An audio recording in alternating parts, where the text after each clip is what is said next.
Hello everyone and welcome back to Reading with Raptors. I'm Kelsey and this is our resident barn owl who we call Whisper after those whisper soft feathers that barn owls have and other owls have to allow them to fly almost silently when they are hunting at night. We're going to be talking about not just owls today. I actually have a great book that's very relevant to this very excellent springtime weather we have been having, almost summery weather we've been having here in the upper Midwest the last couple of days. We've got some of our first big kind of spring and summer thunderstorms rolling in. We've got our migratory birds returning. I just saw my first turkey vulture outside of the spring the other day. So we've got a lot of great springtime activities going on, including a lot of baby raptors, a lot of egg laying, but there are not just eggs from birds that are happening outside in the wild right now. There are lots of different animals that lay eggs. So we have a great book today called Guess What's Growing Inside This Egg by Mia Posada. And so this one's going to bring us around to lots of different kinds of creatures that have eggs. Very excited. So I have a couple little pieces of rat here for our resident barn owl, who might be eating a few of those pieces as we go along. So you're going to be seeing some of that, maybe some stretching or preening, things like that. We'll see what kind of activity she gets up to while we're reading. So I'll try to keep her on the screen so you can see. As always, if you have any questions or comments as we go along, you can put them in the chat down here on Facebook, and I'll be able to answer those as we kind of finish up our book. So let's get started with, here's our first kind of title page, Guess What's Growing Inside This Egg. You can see already we've got some great kind of little tiny eggs in a little nest. Here's another title page. This is actually a author who lives here in Minnesota. So this is a local author, which is pretty exciting. Here's that first page. You can see a couple little bunch of eggs down here inside the ground.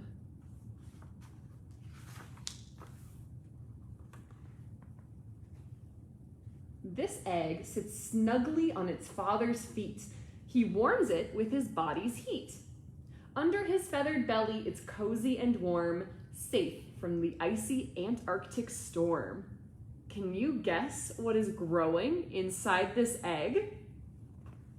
Here we have some very fluffy, I love this cut paper kind of look.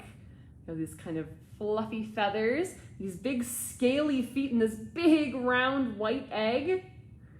What is growing inside this egg? A penguin! This baby penguin, or chick, lives in Antarctica, one of the coldest, windiest places on Earth. When it is hatched, its mother returns from the sea to help care for it. Now its father needs to hunt for food. He hasn't eaten in the 2 months that he has cared for the egg.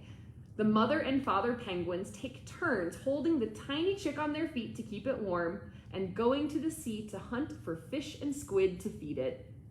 Once it grows its waterproof feathers, the chick will be able to swim and hunt on its own. So here we have this fluffy baby penguin, this little chick perched on top of one of its parents' feet underneath this nice kind of warm flap of feathers. Maybe dad is looking down to check in. Here are the other penguins over here. Maybe some of them are also holding some baby penguins on their feet. You can see the icy kind of mountains in the distance. Ooh, I love this kind of construction paper look. Can you guess what is growing inside these eggs? This mound of dirt and sticks piled high makes a safe nest for these eggs to lie. Predators of the swamp had better keep back. This sharp-toothed mother will attack. Here's this, I love this kind of collage look of this really cool textured paper. You could see little bits of kind of stick and kind of plant fiber in here for this big pile of dirt and sticks with the eggs kind of nestled in the middle. Here's maybe a hint of what is growing inside of these eggs. There's a little bit of tail sticking up from the water.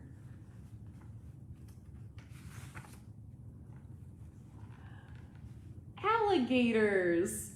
These baby alligators will grow up to be 9 or more feet long. They spend most of their time in the swamp water, floating on the surface or diving below like a submarine. They use their long tails as paddles to push themselves through the water. They hunt for birds, turtles, snakes, and fish to eat. Alligators cannot chew their food. They grab their prey with their strong jaws and swallow it whole. So here's Mama Alligator. And here are these youngsters. You can see them making their way out of their eggs as our big Mama Alligator watches on, making sure everyone stays safe. I just really like the detail of their tiny little stripes. Great for camouflaging them in the water as they kind of make their way out into the swamp.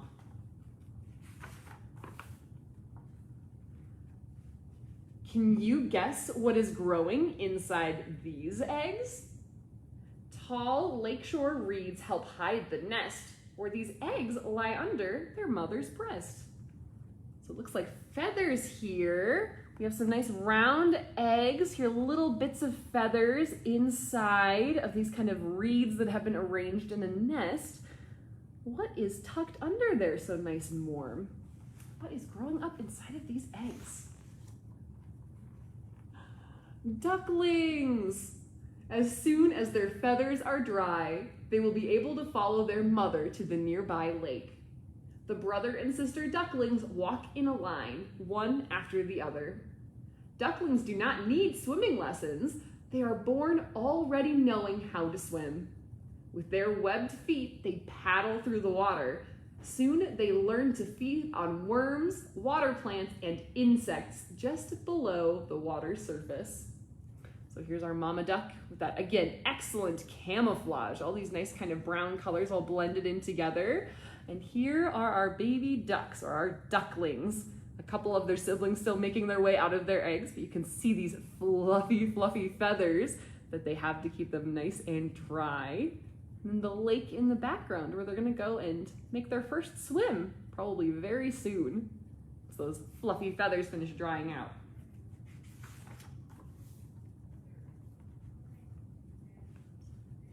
Their mother crawled from sea to land to bury these soft eggs in the sand. Can you guess what is growing inside these eggs? Looks like we have the ocean, the night sky with the nice crescent moon in the background. I actually thought this was a rock at first, but I think it might be one of the flippers of this mama who finished laying these eggs. Let's find out what's growing inside of these soft eggs. Sea turtles, the tiny baby under the sand. They use their flippers to push themselves up to the surface of the beach. Leaving the nest at night, they must find their way to the water on their own. It is a dangerous journey as crabs and birds like to eat the tiny turtles. Once they have made it safely to the ocean, the baby turtles swim far out to sea and feed on small sea animals called plankton. As they grow, they begin to feed on larger things such as jellyfish and seaweed. When the female sea turtles are grown, they will return to the beach to lay their own eggs. So here we have our tiny sea turtles making their way. I love these little tracks that are included behind them as they kind of flip-flop their way to the waves, using that kind of light of the moon to guide them there. I love the texture. This actually looks like wax paper that's been layered up here to make these kind of beautiful transparent paper waves. So here are our baby sea turtles making their way to the water. Our barn owl is working on a couple of these pieces of food, mostly just kind of poking at them. Maybe not super exciting this early on in the day for her. Ooh, what is this? This round sack of silk thread is packed full of tiny eggs. Their mother spun it with her 8 long legs. Can you guess what is growing inside these eggs? Here we have some branches kind of together and these nice kind of ball of silk with the kind of nice attachments to keep it in place. And down here, maybe as a hint, We can see two long legs. What do we think is growing inside of these eggs? Spiders. Hundreds of baby spiders called spiderlings hatch from their eggs inside the egg sac. Then they tear open the sac and crawl out. Like their mother, the spiderlings have 8 legs. They also have 8 eyes, but they do not see very well. Each spiderling must find a new home. It sends out a thread of silk from its body into the air and lets the wind catch it. The wind carries the tiny spiderling away until it lands on a new place where it will build its web. We've got a good stretch going on here in the back. Here, I'll move this over so you can see. Maybe she'll stretch the other wing out here so you can see a little bit better. That one got a little bit cut off on the video. But I always think that the barn owl wing stretch with those very long wings is always really impressive. Just dropped the piece of food down. We'll keep reading about these spiderlings here while she finishes poking around at that. So the wind carries the tiny spiderlings away until it lands in a new place where it will build its web. This is called parachuting. The spider's web traps insects for it to eat. So here we have our big cluster of spiders. Oh, we're gonna do some great, no? I thought maybe we were going to eliminate some waste, maybe go to the bathroom here. No, looks like maybe we got one more big stretch. Oh no, your face is off camera. There we go. Really big stretch from our big long barn owl wings. Here, I'll put the book down when I finish showing you this one, and maybe I can adjust the camera to show her a little bit more. So we have our little spiderlings. You can see this kind of layers of this paper too. And then here is one that looks like it is ready to parachute. That little strand of silk that will help carry it away to somewhere else. So they can go and trap insects all over. Well, let me just adjust this a little bit. Maybe we can make it a little bit higher, tilt it up a teeny bit, and then I'll kind of rotate a little bit more. So next time she does any stretching, we can still see her a little bit better. There we go. So these are our spiderlings. Ooh. I'm gonna recenter myself here. Can you guess what is growing inside these eggs? Hidden in a rocky cave deep beneath the ocean waves, their mother wraps her long arms around to keep these eggs safe and sound. So here we have this kind of rocky cave here with the ocean, and then we have this kind of long strand of these kind of tiny eggs. And what is this long arm reaching across? Let's find out what's growing inside of these eggs. Octopuses! You can actually see the baby octopuses inside their eggs. They are only about the size of a grain of rice when they hatch, but they are able to take care of themselves. The tiny octopuses float in the water, feeding on plankton. When they grow bigger, they use their 8 arms, called tentacles, to catch crabs, fish, and clams. The octopuses hide from predators by changing their color to look just like the sand or rocks around them. The baby octopuses grow quickly. In about 1 or 2 years, they will be full grown. So here you can see how kind of transparent they are. You can kind of see inside of kind of where all of their organs and everything are. So they have their eyes and their brain and their stomachs are all up there where you can see. And these little tiny dots here are their kind of dots of pigment where they're actually able to kind of change those colors and affect their appearance. So these are these tiny octopuses hatching out of their eggs. Here they are next to, this looks like one of the big kind of suckers on one of their mom's tentacles. She kind of waves her tentacles around to kind of keep the water flowing around those eggs and keeping them safe. Something very interesting over to the side here. I'm not sure what, but she's keeping an eye out. Ooh, here are the actual size of the eggs that we just saw. So this is a kind of back up for person head for scale. We have the penguin egg, that's how big it is. We have the duck egg here. We have This teeny tiny dot is how big the spider egg is. That teeny dot right there. The alligator egg looks like it's kind of an oval shape. The very round sea turtle egg, and then the octopus egg, kind of that size of a grain of rice. So these eggs are a lot of different sizes, kind of different shapes too, which I think is fun. And here, great stretch. Oh, more excellent stretching. You can see the barn owl has these really long legs and really long wings. They normally live in those kind of prairie grasslands where they can kind of swoop down low over big open areas. But here is inside of a duck egg. This is what this looks like when especially birds are growing up inside of their eggs. Ducklings incubate or grow inside their eggs for 26 to 28 days, so almost a month. The incubation times for other animals in this book: the penguin is about 2 months. The alligator is also about 2 months. Sea turtles can be anywhere from 1.5 to 3 months. The spiders are in their eggs for about 3 months between the fall and the spring. And the octopus might be inside of their egg from anywhere from 1 month to 1 year, depending on the kind of octopus or the species and the temperature of the water. So it takes longer in cold water to grow up and less time in warm water.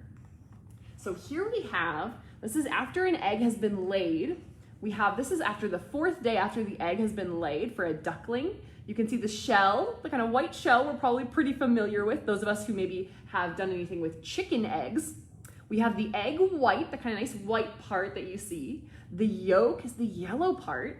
And then this tiny little dot over here is the beginning of that duckling's head and body. This tiny little curl right here. So that's where they're growing. On the 10th day, they look like this. The blood vessels here, you can see these little red lines. Those are the blood vessels that bring food from the yolk to the growing chick. So the yolk here is the area that has lots of good protein and nutrients that help feed this growing chick. You can see down here, there's a little tiny bit, the beginning of the wing, the beginning of the leg, and this big dark spot is the beginning of the eye. Here we can see, doesn't quite look like a bird yet still, but you can see it's on its way. Here, I'll kind of move over a little bit. You can see the egg white, there's not very much of it left. There's the leg of the chick. There's the beginning of the beak of the chick, the wing. You can see these big blood vessels still bringing all of that yolk over to the chick. And then on the 26th day, you can see this tiny duckling all curled up inside that egg with some feathers. Some birds don't really have too many feathers on their bodies when they hatch, but ducklings and a lot of other kind of birds that need to be able to get up and run around or swim around right away often will have a nice growth of feathers here. They also have an egg tooth, this little white dot here that helps the chick break out of the shell. It falls off shortly after hatching. So it's kind of like a nice little extra little ridge on their beak. We actually just posted, I think within the last few days, some pictures of a young great horned owl who was brought here to the Raptor Center, who still actually had the little egg tooth, a little tiny ridge on the end of the beak that helped them break out of their egg probably just a week or two before. So you can actually scroll back through our page and you can see a picture of that egg tooth on a great horned owl. I think this is the last. This is the last page, of course, has more of those sea turtles. So this was, here's the back page. It's got more of the kind of penguin fluff, it looks like. So this was Guess What is Growing Inside This Egg by Mia Posada. Again, this was a local Minneapolis author, which I thought was pretty exciting. I did see a question here about barn owls, since I mentioned that a lot of birds are kind of nesting. We don't actually see a lot of barn owls nesting here in Minnesota. Sometimes down in the southern part of the state. A few years ago, we saw a very interestingly far north nest, kind of in the kind of central northern part of Minnesota, which was really interesting. We generally think of them as being more of a warmer weather kind of species. So here in Minnesota, it tends to be a little bit colder, especially with those very long, kind of narrow legs. They don't have the same kind of built-in snow pants as a lot of our year-round owls have, like our great horned owls or our barred owls. But somebody had asked, do barn owls nest in abandoned nests like a crow's nest or just tree cavities? Which is a great question. Owls in general really don't build their own nests. Usually they're looking for those holes in dead trees, or larger owls like great horned owls might be looking for those abandoned hawk or crow nests. Barn owls, like you might guess from their name, you can actually find them a lot of times building or kind of finding a nesting site inside of abandoned buildings. So for a really, really long time throughout history of people building barns and buildings like that, we've actually had barn owls moving in. Lots of mice around where there are lots of kind of farming areas, and they kind of mimic their other kind of natural nesting sites like caves. They'll also will find kind of tree cavities. I've seen some great pictures actually in areas that have kind of big kind of brick walls. Sometimes you'll see barn owls finding kind of holes inside of those low stone walls, especially in places across Europe where there are a lot of those really kind of old stone structures. And the barn owls are actually smaller across the ocean. Our barn owls here in North America are fairly large compared to most of the rest of the world. So depending on where they live, they might be finding all sorts of different places to kind of find their nesting sites. So naturally, things like caves and tree cavities or kind of holes in dead trees, but barn owls, again, like their names might suggest, they have done a really good job throughout history of finding places around people to actually find a great place to nest, like those barns, old buildings, brick walls, or all sorts of things like that. Because you can find them really all around the world on every continent except for Antarctica, a long history of nesting kind of close by people, which is pretty exciting. Again, here in Minnesota, not so much, but for any of our friends watching either from other regions or kind of further south in the US, probably have barn owls nesting pretty close by, which is pretty exciting. I get a little bit jealous when I see people talking about their local barn owls, but I know that we up here in the north also see species that other people don't get to see as much too. I'm just scrolling through to see if we missed out on any other questions. Looks like we got all of them. So we'll finish letting our barn owl keep working on these little pieces of food here. But I wanted to put on everyone's radar, for those of you still watching here, we have, since it's been kind of spring break last week and this week, we've been doing some online public programs. They are free. We're having folks sign up. We just posted a link kind of further down on this page, or you can check us out at theraptorcenter.org. We're doing free public online programs on Wednesday, Thursday, and Friday of this week. So you can check those out if you want to join in. Check those out, see what our online programs are all about. Great time. We've been really having a lot of fun with those, doing those kind of publicly available. So that's fantastic. So check those out. You can also check out our other kind of online programs and the other things that we're up to, both here on our Facebook page, on our website at theraptorcenter.org, and we're also on Instagram at the Raptor Center. So we will see you all next week for more Reading with Raptors. Next week, I am very excited. We are actually going to have a guest with us, not just a bird guest, but we're actually going to have a human guest, because we will have a recording of a volunteer, one of our volunteers. I have a few volunteers who are going to be joining in on the Reading with Raptors fun. So I'm really excited for all of you to be able to kind of hear from some of our volunteers here coming up. So next week, you'll be hearing from one of our volunteers with a bird as well. So stay tuned for that next week on Reading with Raptors. Until then, everyone, enjoy the great springtime weather. Get outside safely, enjoy some birds and wildlife. We will see you all next week for Reading with Raptors. Bye, everyone.